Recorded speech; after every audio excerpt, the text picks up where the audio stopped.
저는 그 궁중 음식에서 식초라고 하는 문화가 어떻게 그것이 이용이 되었으며, 그리고 현재 우리 조선왕실에서 먹던 궁중 음식이 과연 무엇일까라는 것이 밝혀진 바가 아직은 없기 때문에 거기에 대한 더 연구돼야 되겠지만은 거기에 대한 하나의 그 자료를 오늘 좀 제시하고자 합니다. 우리가 제가 계속 한 40년을 조선왕실의 의궤를 봤습니다만, 그 의궤 속에는 제가 드리는 말씀은 일상식 의궤나 연회식 의궤인데, 그 의궤 속에는 식초라고 하는 말은 있어도 그것을 어떻게 제조해야 된다는 말은 없습니다. 그러나 다행히도 그 조선 왕실의 제사에 관한 물목을 적은 책인 태상지라고 하는 책이 있는데, 이 속에는 식초 제조 방법이 제조 방법은 아니고 식초의 재료와 분량이 이제 기술되어 있습니다. 그리고 우리가 태상지라고 하는 것은 돌아가신 조상신에게 제사 음식을 이렇게 올려야 된다라고 하는 것을 기록한 책인데, 왕실에서의 제사란 가장 귀한 조상신에게 대접하는 것이고, 그리고 또 그 대접은 그 조상신께서 평소 즐겨 잡수셨던 음식을 중심으로 차리는 것이 원칙이기 때문에 태상지에 나타난 초에 대한 재료와 분량은 살아계실 때 잡수셨던 초라고 생각하셔도 무리가 없겠습니다. 그래서 태상지에 나타난 초의 재료의 분량을 보니까 중미 12오승이라고 그랬어요. 그래서 여기서 중미는 우리가 이제 조선시대에는 상미라고 그래서 질 좋은 쌀을 상미라고 그랬고, 중간 정도의 쌀을 중미라고 그랬는데, 상하고 중은 어떻게 갈랐냐면은 도정을 깨끗하게 한 쌀은 상미고 중간 정도로 도정한 쌀을 중미라고 했습니다. 그러니까 여기서 중미는 중간 정도로 도정한 쌀, 이것도 이제 저는 이유가 있다고 봅니다만, 12오승. 그 다음에 국말, 이 국말은 누룩가루이죠. 근데 이 국말은, 왕실의 국말은 어떻게 제조를 했냐면은 밀에다가 녹두를 넣어서 누룩을 만들었기 때문에, 또 태상지에서도 그렇게 또 얘기하고 있고요. 여기에 국말은 밀에다 녹두를 넣어서 만든 그러한 누룩가루가 되겠습니다. 그래서 그것이 2두 1승. 그 다음에 소맥은 밀이죠. 밀을 2두 5승을 쓴다 그랬습니다. 요 정도만 태상지에 이제 소개가 되어 있기 때문에 식초를 만들 때 이들이 어떻게 이용됐는가 하는 것은 이제 우리가 나온 바가 없어서 고문원을 통해서 볼 수밖에 없다, 이렇게 이제 말씀을 드리고요.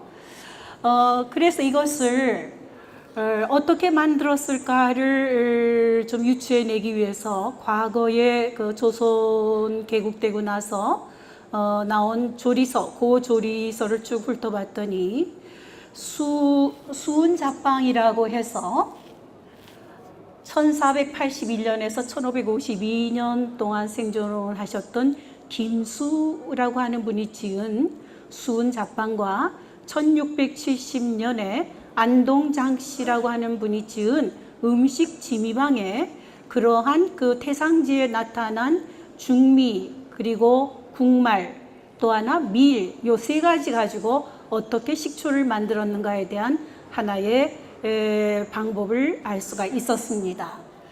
수은잡방을 보니까 이것은 이제 조선조 초라고 얘기하지만 고려 시대의 음식 문화를 계승한 것이 수은잡방에 나타나진 게 아닌가, 이렇게 이제 보고 있습니다만, 여기 보니까 고리 촉법이라고 하는 게 들어 있어요. 그래서 고리라고 하는 것은 이 고리라고 하는 것은 우리가 소쿠리를 얘기하고 또는 삭혔다라고 하는 뜻도 얘기하기 때문에 고리초라고 하는 것은 소쿠리에 넣어서 삭혔다라고 하는 뜻이라고 해석하시면 되겠습니다. 그래서 이 고리를 이제 어떻게 만드느냐를 봤더니 밀을 쪄가지고 찐 밀을 소쿠리에다 이제 넣어서 이거를 발효시키는데 소쿠리에다 그냥 넣으면 안 되니까 볏짚을 올려놓고 그 다음에 찐밀을 올려놓고 이렇게 이제 다시 볏짚을 덮고 이렇게 이제 발효시켜서 10일 동안 발효시키면 곰팡이가 생기고 이것을 햇빛에 바싹 말린 것을 고리라고 했습니다. 그러니까 찐 밀을 10일 동안 곰팡이 발효시킨 것이라고 이제 간단하게 이제 말씀드릴 수 있겠습니다만, 그래서 그러한 고리를 가지고 초를 만드는데 일단은 아까 말씀드린 찐밀을 열흘 동안 발효시킨 것에다가 그 다음에 중미는 아까 절반 정도 도정한 쌀이죠. 그거를 또 시루에 넣고 쪄서 이거를 넣고 그 다음에 물과 아까 밀에다가 녹두를 넣어서 만든 그런 누룩가루를 넣고 3, 7일 동안 발효시킨다. 그럼 3, 7일하면 21일이 되겠습니다. 우리가 21일 하면은 우리가 한 3번 태어났다 뭐 이런 식의 얘기도 하는데 어쨌든 3, 7일 21일 동안 발효시키면 고리초가 만들어진다. 이제 이렇게 얘기를 하고 있습니다. 그 다음에 음식 지미방을 봤더니 여기는 고리라고 하는 말은 없지만 역시 밀을 쪄서 그렇게 아까 고리초 만드는 방법대로 밀을 쪄서 10일 정도 발효시킨 다음에 곰팡이가 생기면 바싹 말렸다가 거기에다가 찐 쌀하고 누룩가루를 합해서 초를 만든다. 이렇게 이제 기록하고 있기 때문에 거의 같은 류의 식초 제조법이라고 볼 수가 있겠습니다. 그래서 수은자빵과 음식 지미방의 그러한 쌀을 가지고 만드는 초를 가지고 우리가 태상지에 나온 재료 및 분량을 가지고 조선 왕실의 초 제조법을 만들 수 있지 않을까 이렇게 보는 거죠. 지금 뭐가 하나 좀 없어졌는데요. 지금 그러면 조선 왕실의 미초 제조법은 결론적으로 말씀드리면 수은자빵의 초제조법, 그러니까 수은자빵의 초제조법이나 음식지미방의 초제조법은 같은 즉 미초이 되겠습니다. 그래서 미초 제조법과 같은 식의 그러한 제조 방법을 택하지 않았나 이렇게 보고요. 제가 프린트물로 그러면 어떠한 재료 분량에 어떻게 물을 넣고 어떻게 만들었을까 이거를 제시했기 때문에 좀 참고하시면 되겠습니다. 그 다음에 이러한 조선 왕실은 미초를 뭐라고 그랬느냐 하면은 미초를 진초라고도 얘기했어요. 진초. 그래서 이 진초를 가지고 어떻게 음식에 활용됐는가를 한번 봤더니 1609년에 명나라 사신이 이제 조선 왕실의 손님으로 오셨을 때 이때 아침밥, 점심밥, 저녁밥을 올리는데 올릴 때 김치도 물론 올렸지만 생채, 그러니까 나물이 요즘 얘기하는 생나물, 우리 보통 샐러드라고 얘기하는 그런 것을 올렸는데 그렇게 생채소만 올린 것이 아니라 초를 또 곁들였습니다. 그래서 지금 초는 그렇게 이제 아무것도 안 섞인 초는 그렇게 생채소에 곁들였다는 것과요.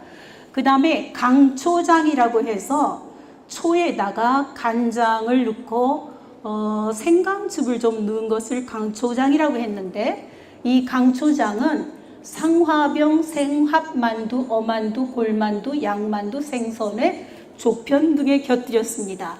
그래서 지금 생합만두에 곁들인 것이 생강, 간장, 초, 그래서 1대1대1 이렇게 됐고요. 어만두에 곁들인 것을 보면 생강, 초, 간장, 그래서 3대 3대 1 이렇게 이제 모든 것을 획일화한 것이 아니라 음식에 따라서 식초와 생강과 간장의 분량을 달리 했다는 것을 알 수가 있겠습니다. 그 다음에 이제 골만두라고 하는 것에는 이렇게 간장, 생강, 초를 이러한 비율로 해서 했고, 양만두에는 이러한 비율로 섞었습니다. 동숭어회란 숭어를 얼려가지고 그거를 회를 떠서 먹는 건데, 동숭어회에도 생강과 초, 간장을 해놓고 여기는 잣가루를 좀 넣습니다. 그 다음에 숭어회에는 초, 간장, 생강을 넣고 역시 잣가루 넣고요. 생복회에는 간장, 초, 생강 이렇게 넣습니다.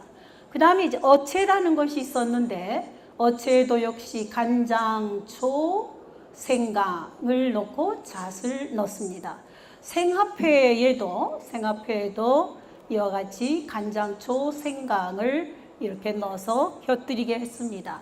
그 다음에 이제 족편에도 역시 간장, 초, 생강을 넣는데, 어쨌든 음식마다 초와 간장과 생강의 비율을 각각 달리하고 있는 것을 알 수가 있겠습니다.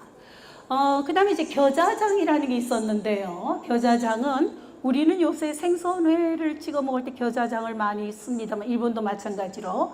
그러나 조선왕실은 그게 아니고, 겨자장에 찍어 먹은 것은 돼지고기 편육 여러 종류의 장저, 장아찌라는 것, 그 다음에 이제 도라지 잡채에 곁들였습니다.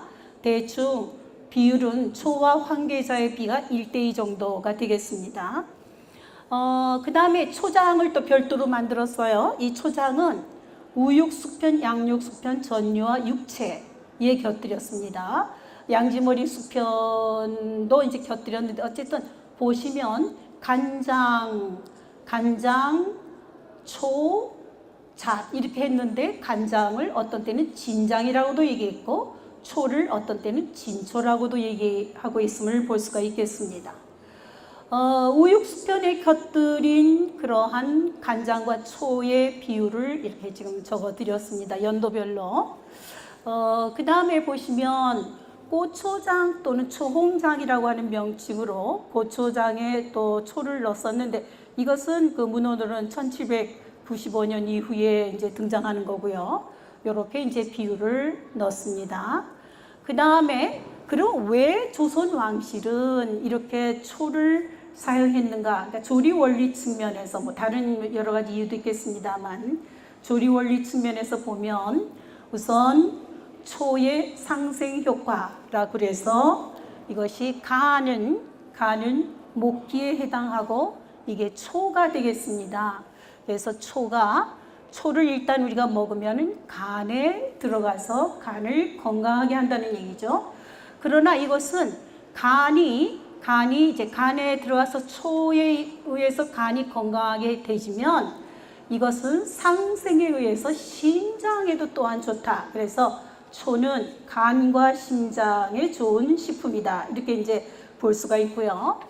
그 다음에 초와 상극을 보면은 여기서 이제 그 간, 목기, 초는 상극이라고 하는 건 서로 이제 극살한다, 죽인다 이런 개념입니다만, 비위를 상극한다.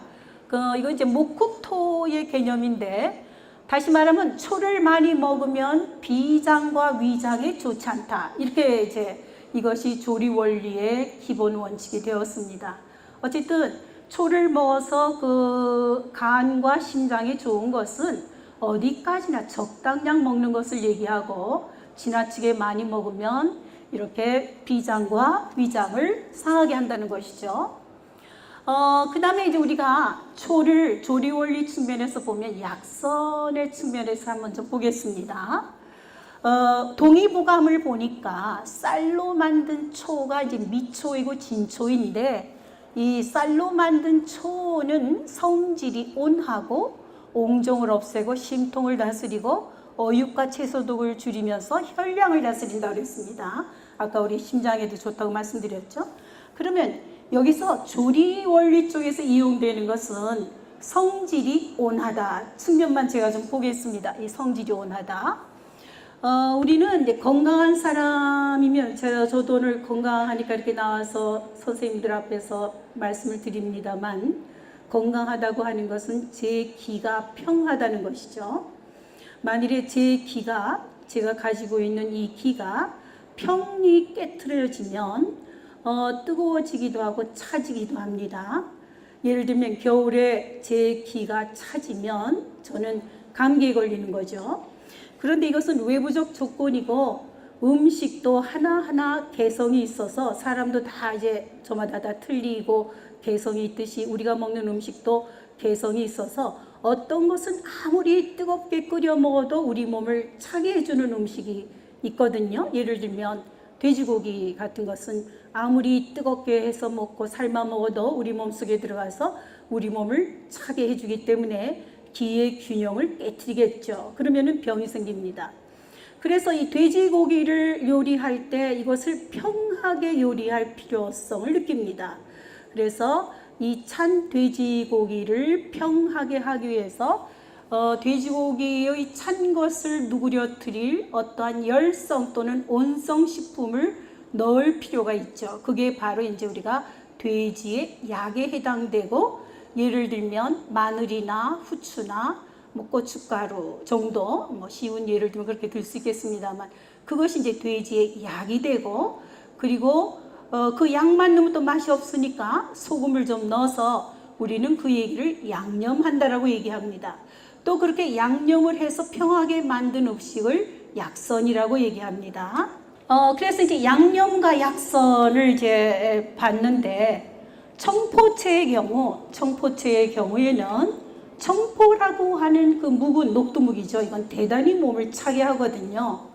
대단히 몸을 차게 하기 때문에 여기서 온한 초, 그러니까 따뜻하게 만드는 초를 넣어서 청포의 찬기와 식초의 온한 기를 합해서 평하게 만들기 위한 그 노력, 다시 말하면 여기 지금 그 적어드린 청포채는 나중에 탕평채라는 이름으로 반가에 전해지지만, 이것은 전형적인 약선의 하나로 평하게 만든 음식이며, 이것은 술안주로서 이제 올라가게 되겠습니다. 그 다음에 식치의 개념에서 보면, 우리가 식치라고 하는 것은 음식으로서 병을 다스린다가 되겠죠. 그래서 음식으로서 병을 다스릴 때에 어떻게 이제 음식으로서 병을 다스리는가?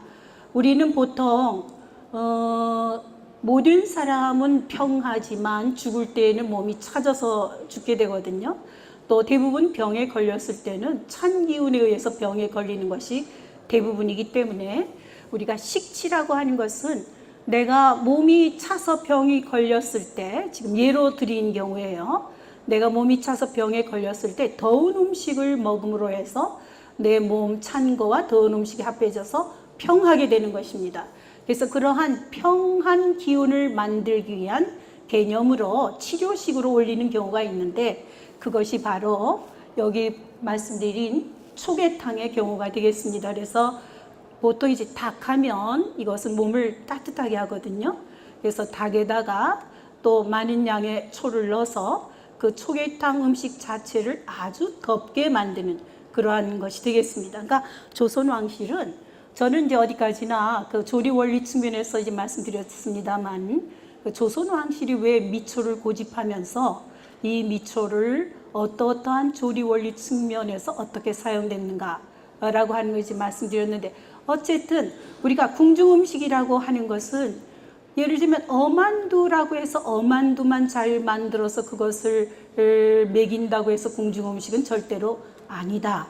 다시 말하면 어만두뿐만 아니라 어만두에 찍어 먹을 강초장을 정말로 강초장답게 만들어야 된다. 그 강초장답게 만드는 것은 정말로 맛있는 미초와 맛있는 간장과 그리고 생강 분량을 잘 화합해서 찍어 먹어야 진실로 조선 왕실에서 먹던 어만두를 먹게 될 수 있는 겁니다. 제가 이제 단적으로 말씀드리면, 조선 왕실에서 먹던 거의 대부분의 음식은 이렇게 초 또는 강초장 또는 초장과 곁들이도록 되어 있기 때문에, 앞으로 우리 선생님들께서 하실 일은 이러한 초라든가 이러한 간장이 과연 조선시대의 맛이 그대로 지금 살아나고 있는지 이것을 연구하셔야 할 막중한 임무를 갖고 계십니다.